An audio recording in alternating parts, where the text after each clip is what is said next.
Yeah, I have shown it in the slide. It is the rhythmic changes which are desired and undesired. Means there are certain circadian rhythmic changes which are desired and which we don't, but both are combined in that particular chronos. But yes, definitely I have not highlighted and I have not searched beyond that because I was already having number of things to show which I didn't.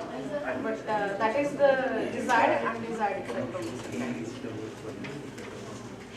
Okay, as you told me, parasympathetic, sympathetic, they work. Sympathetic nervous system means work and perform. Parasympathetic means rest and consume. Okay, so when parasympathetic is working, brain controls the activity of all parts of the body in such a manner that everything go suppressed. Muscle activity, heart activity, eye activity, all activities. So there is a correlation, coordination in all activities to reinforce the sedative component in the evening or night. Similarly, for increase in performance like sympathetic, it works in the day. So everything works to make you awake and perform more. So that is only synergization or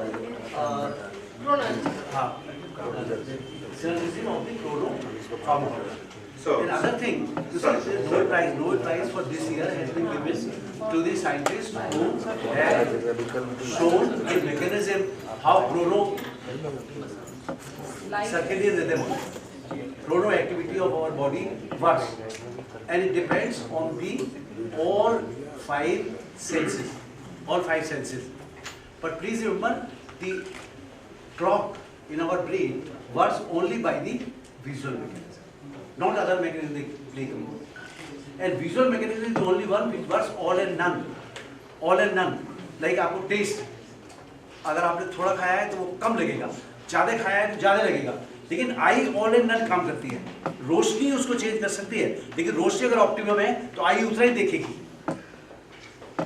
And this responsibility is given by the God to the visual to run the clock. चीज add करूँगी, but sometimes जैसे for example jail में है या जो blind है, they don't have that light, but I have searched in some books, तो according to that books कि if they don't have that sleep या light awakening system, then there is induced circadian rhythm, मतलब without that वो अपने आप को adopt कर लेते हैं उस रिदम पे, जैसे वो they will adopt according to their sleep and then they will most probably it has a role to play in the sleep rhythms, alpha, beta and theta waves which are there, so they are going to have some relationship like neurohormones.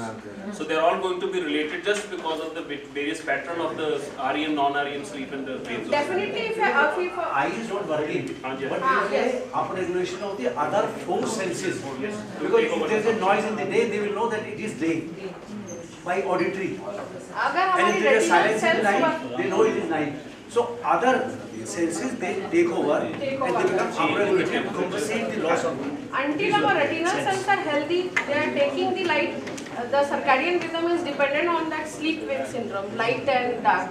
But later on, the body can adapt without light also. This I have seen in 2-3 books because I also had the same doubt. So we go to questions for the next speaker, which was on adherence, and Dr. Dixit fortunately is with us, so he'll be happy to address any questions. Sir, पहले questions होंगे sir. नहीं मैं खड़ा हूँ. नहीं आपको वो हाँ जी ठीक है. नहीं सर मैं आपको बताऊँगा क्या वजह होगी. Any question for adherence? See, adherence is a very important thing कि आपने दवाई भी दी, सब कुछ दिया. So I'll share something about a statin knowledge. That normally we say that you should take statin daily, and we conducted a clinical trial and we found that you need not to be 100% compliant with the statin. Even if you are compliant more than 65%, your HMG coenzyme A inhibition follows a plateau. So even if you give more dose, the plateau will be followed. So we need to substantiate these adherence things with the kinetic thing. And any question? So one thing I will add that there are two types of adherence. Non-adherence. One is intentional, another is non-intentional. Non intentional वाला तो normal आदमी करता है, intentional वाला smart आदमी करता है। मतलब जितने स्मार्ट होते हैं वो इंटेंशनल नॉन एडहेरेंस करते हैं। लाइक आपने कहा कि साहब ये ब्लड शुगर की गोली है, ब्लड शुगर की गोली वो उसी दिन खाएंगे जिस दिन उनको दूसरे दिन चेक कराना है ब्लड शुगर, क्योंकि उस दिन उनका ब्लड शुगर नॉर्मल है। सबको पार्टी पे जाना हो, कॉन्फ्रेंस पे जाना हो, उसी दिन भी लेते हैं। उसी दिन करेंगे, उसके अलावा वो नहीं लेंगे। So that is known as intentional non adherence and that is more dangerous than the non intentional. Can you just enumerate few scales or methods used for adherence, measuring adherence? वो the most important scale is Carnegie scale that is for anti-hypertensive drugs and there are many others, and but they are actually not giving exact information. But the other methods which you can use, like voluntary reporting of the patient, then pill counts, then the electronic monitoring of the electronic devices are there, but they are costly. So every time you open the bottle and that is recorded. So that's how you can have a monitoring over the regular monitoring over the adherence. But that You see, last week, more important is the basic. I have gone to the Cochrane review, last one, 2008, and that says everything they have reviewed, electronic of course, and last one they say that the most important thing is stick to the basics.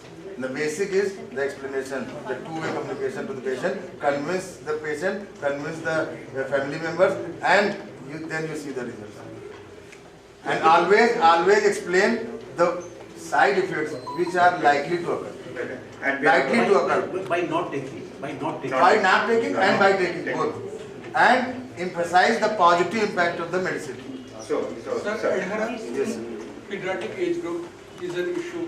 Yes, sir. Sometimes आप कुछ भी कर लो, आप communicate कर लो, बच्चे नहीं लेते हैं medicine Yes. and they don't. So what do you suggest? Then you can switch over to the dosage part. Like adherence can be, adherence or compliance that they can be increased by many parts. Suppose बच्चा मुंह से लेने को तैयार नहीं, now you can switch over to some other doses which are having more retention and that can be given by the एक बार injection लग के अगर 30 दिन तक काम कर रहा है, so that is better rather than कि रोज 30 बार हो रहा है. Not many things, not many. No. Except for few Yes, vitamin D. not so that is limitation. And then you can switch over by the some doses or the help of the mother से पूछिए इसको क्या अच्छा लगता है, and then you can have the compromise between the pharmacokinetic and other one, and then you can mix. So best है कि बच्चे की liking क्या है. So first you understand the patient and then you understand your drug and then you mix. Cephaloxime is one drug Yes. which जो मर्जी brand हो, it is better child will not take. Like के नहीं dislike भी है, उसको injection लगी होती है, इंजेक्शन दिखाने से ही डर जाएगा, वो खाने लगेगा। और ये भी कर सकते हैं आप कि भाई कभी कभी डराना भी जरूरी है कि अगर ये नहीं खाओगे तो इंजेक्शन लगेगा, तो ठीक है चलो ये खा लेते हैं। So speaker to the questions for the last speaker. Fortunately we have Dr. G.P. Ronier with us, and he is at G.P. Korala Institute of Health Sciences, which follows problem-based learning curriculum, and both for the practical, he is an expert of OSPI and OSCE.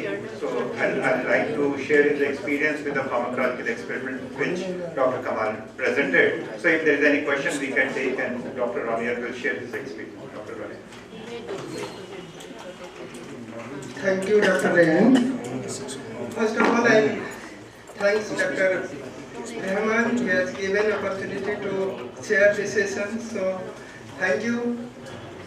So, the college was established by the Indo-Nepal corporations and the Indian faculty, usually from the AIMS and the residents, the college, the faculty, they came to establish our college. And they set up the problem-based, partially problem-based, organ-based teaching learning activity. So we are following on that. What Dr. Kamal told in their sessions, we are same things we are following in the first year. And in the first year we have the integrated teaching. All the 6 departments is taking the one topic. If it is started, it's started with the anatomy, the physiology, then the biochemistry, then if it is a pathology or microbiology, and then lastly the pharmacology. If it is related to the community, then the community medicine also they'll take part in that. So likewise we are taking the teaching activities. And this the dosage forms. We are divided whole pharmacology in the dosage form, and in the practicals we are showing the students to all the pharmacology drugs, whatever is available in there in the first sessions in the beginning of that. So that is in the way we have oriented the students, as well as we are taking the assessment exam, the objective, the practical structure examinations, the clinicals, they are taking the OSCE. So the students, they can assess in the same setting, all the 6 departments, they can put all the practicals in the objective structures, the questions frame, and then sit in the 5 minutes. Then each student, they can move from one station to the last stations. So likewise, we are taking the objective and the OSCE and the practical, the examination. So likewise, we are in the Viva also, the 5 minutes, the same question we are asking the 100 students. Earlier it was the 150. Now Nepal Medical Council has reduced. No, you can take more than the 100. Even you have the capacity to take the 250 students. So we are not taking now. So 100 students can go the same student, the same structure in the divided way, and the same question will ask each student, so that the biasness we have asked the same. So we can. So likewise, we can taking the assessment of the final examination of the same in the patterns. So we have, when it was started, Dr. Rehan, Dr.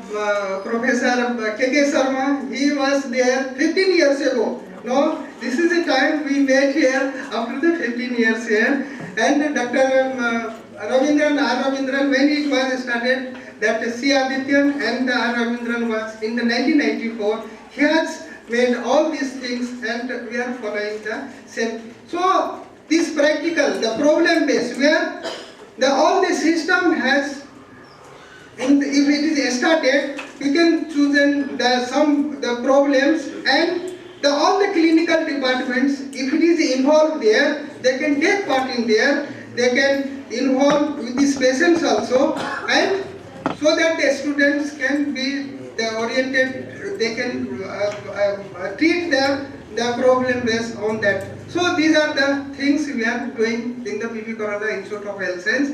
One thing I announced that for the kids, nowadays, earlier when he had joined there, only 1 or 2 seats were there.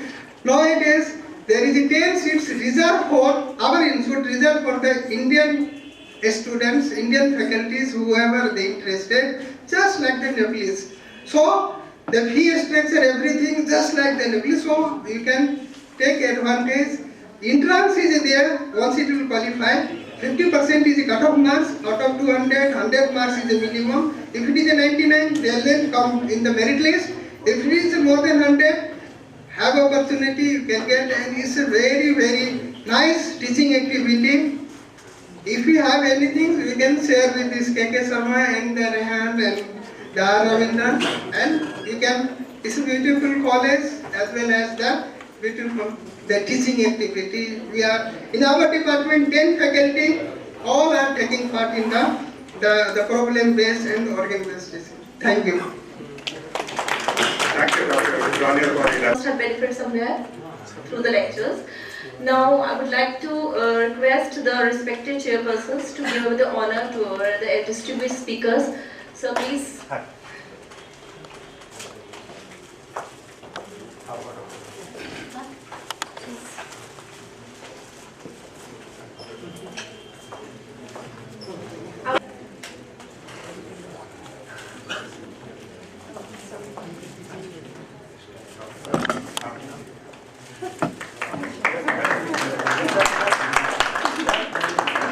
please.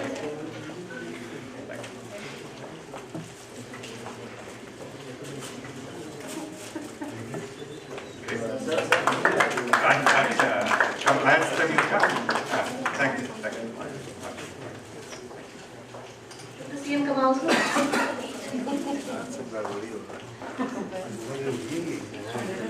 आज सुबह wife को मुझे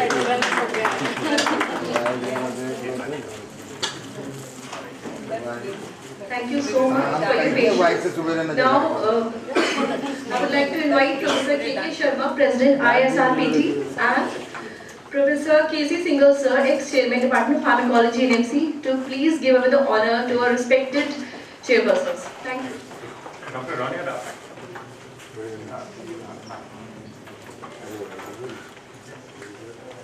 ठीक है sir MC में MC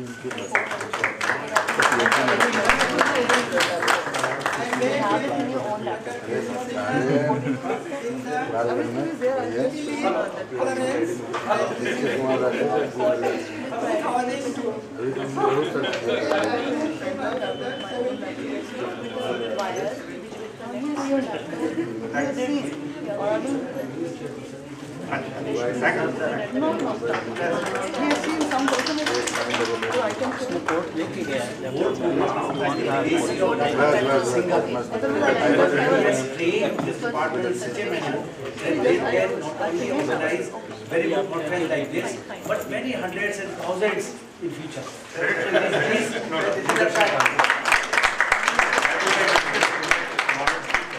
Rightly done, sir. Once again, thank you for your patience, and now invite you for the lunch, please, in the following order. Also speaker of this session. Plus other speakers are as Vikash Mehdi sir and Pranam sir are absent. So Professor Hamad Usmani sir and Professor Anusuya Gehlot ma'am will also speak in this session. Also Professor Alok Dikshit sir. So we begin the session. सुनने वाले बुलाया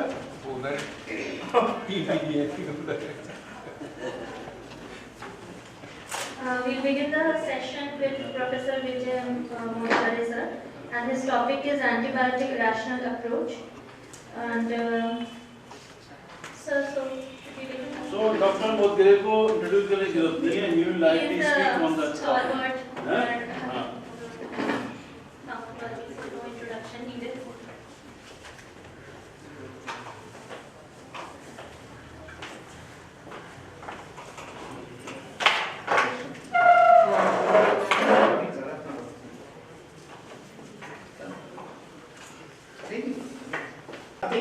In the themselves, if not properly used, but the very hands of the gods if employed in the research and treatment. So this is regarding the how to use the drug rationally.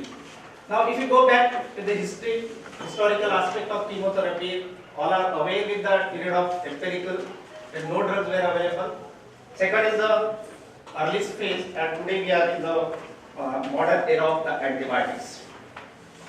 Now, when no drugs were available, what was the treatment for this infectious disease? That was the post-drainage, amputation, and other.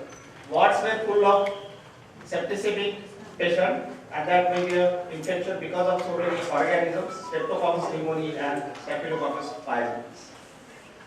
Now, this was the start of antibiotic era with the discovery of the drug penicillin by the Alexander Fleming that saves the life or decreases the mortality and morbidity caused by the various infectious diseases, and that many thought that time it is the time to close down the books on the infectious disease.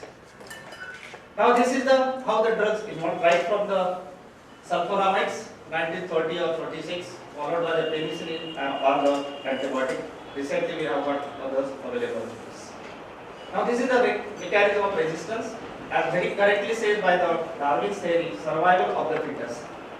The bacteria, they underwent a rapid, unprecedented evolution to circumvent this menace for their survival, and being a single cell and encoded with the ability to multiply rapidly, and changes were almost natural and spontaneous, that leads to the resistance of, that leads to the resistance. Now most commonly prescribed drugs today, you find 70% of the drugs they are prescribed irrationally or they are unnecessarily. 30% they are prescribed irrationally. Now this is the rise and the fall as far as the antibiotic and drugs is concerned. In 1900, you find no drugs were available, few drugs, antibiotics were, number of deaths were more. But if you see the era of 1960 and 2000, the death rate decreases, whereas again the antibiotic curve decreases and again the death rate comes to the almost the same because of the resistance. Irrational use of antibiotics in the US, this is data available, and we say that India matches the West, but the West is not the best. So there is again irrational use of antibiotic in the other countries also. Is expensive the best or the same? You have to decide. This is the data showing the cost difference between 5 different popular brands of the ciprofloxacin. So many companies have produced ciprofloxacin with the cost of the drug varies from 20 rupees, 50 rupees to 100 or 200 like this. Again, cost difference between the drug in a single group, that is a fluoroquinolone, right from ciprofloxacin, levofloxacin, cost newer drugs coming, cost of the drug they are increasing. Mechanism of resistance and transfer, there are different mechanisms. I will not go in details. So many mechanisms, that is enzymatic alteration, overproduction, in protection of the target site, and binding with the antibiotic like glycopeptide, these are the drugs. These are the new mechanisms: transformation, transcription, and conjugation. And the latest is the genetic transfer, is called the transporer. This is a mechanism based on the drug resistance organism that we see in MDR tuberculosis or extended resistant tuberculosis disease. Now this is though there are many causes we find in developing countries. Resistance, there are two important key factors. Either it is the overuse of a drug or it is a misuse of the antibiotics. And these antibiotics, they are frequently prescribed for the indication in which their use is not warranted or not indicated, or it is the incorrect use of the drug or suboptimal antibiotics is prescribed. Again, this is the antibiotic resistance cycle. Increased risk use of antibiotic, increased resistance state, there is ineffective empirical therapy leads to increased morbidity. Again, there is the use of more antibiotic, leads to increased hospitalization. We are using more antibiotic, increased healthcare resources, that again leads to the antibiotic resistance. So this is the antibiotic resistance cycle.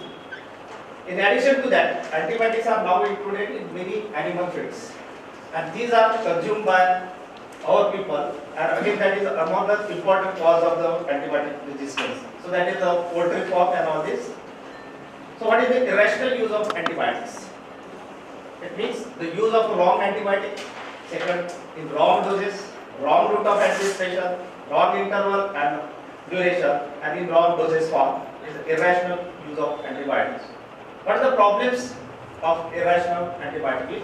Can be resistant to the antibiotic, can be adverse drug reaction, and third important is the cost of the drug. And intervention is possible and it should be an integral part of the healthcare system. There are different determinants in the irrational use of the antibiotic. It can be physician related, maybe a lack of knowledge or over knowledge, delayed lab results, fear of clinical failure, inappropriate peer norms, local medical cultures, economic incentive, and patient demand of quick fix. Patient sometimes demand that there should be an immediate relief when we are prescribing the antibiotic which is not at all needed. On the other part of is that on the pharmacist or on the dispenser, again there is the economic incentives, lack of regulations and enforcement as far as India is concerned, unclear role of health providers. The major role on the part of patient, lack of access to proper healthcare system, belief and traditions going on since long, marketing pressure and economic consideration is again responsible. On the part of the policy makers and regulators, lack of rational drug policy and regulations in India, uncontrolled marketing tactics and lack of infrastructure is on the part of ministry. These are the four keys of irrational use of antibiotics. One is the lack of education, suboptimal approach to diagnose and the prescription of drug. Lack of knowledge of a natural course in case of viral diseases or viral. Second, experience, diagnostic and prescribing habits of the doctors, expectations, that is a belief that the patient expects that they should be prescribed the higher antibiotic, and economic, that is a time pressure and need to return to the work as early as possible. What are the consequences of irrational use of antibiotics? It can be antimicrobial resistance, adverse drug reaction which I have already talked, increased cost burden. So we know that what to do, what we do there. So we know that from this picture. So what is rational use of a drug? Requires that the patient receives medicine that is appropriate to the clinical need, in the dosage to meet the individual requirement for an adequate period of time and at the lowest cost to them, as said in WHO 1988. So correct drug, correct dose and correct duration. So what are general principles in the uses of antibiotic? The first one is the perception of need. Is antibiotic is necessary or there is a need of prescribing the antibiotic to a particular patient? If it is needed, choice of the antibiotic from which group or what is the most appropriate antibiotic you will choose. There is a choice of the regime, that is what is the dose, what is the route of administration, what is the frequency and duration of the therapy needed, and how to monitor the efficacy, if the treatment is effective or not, or if the antibiotic is given is proper or not. So general principles that in the form of clinical assessment, that is type of the patient or host,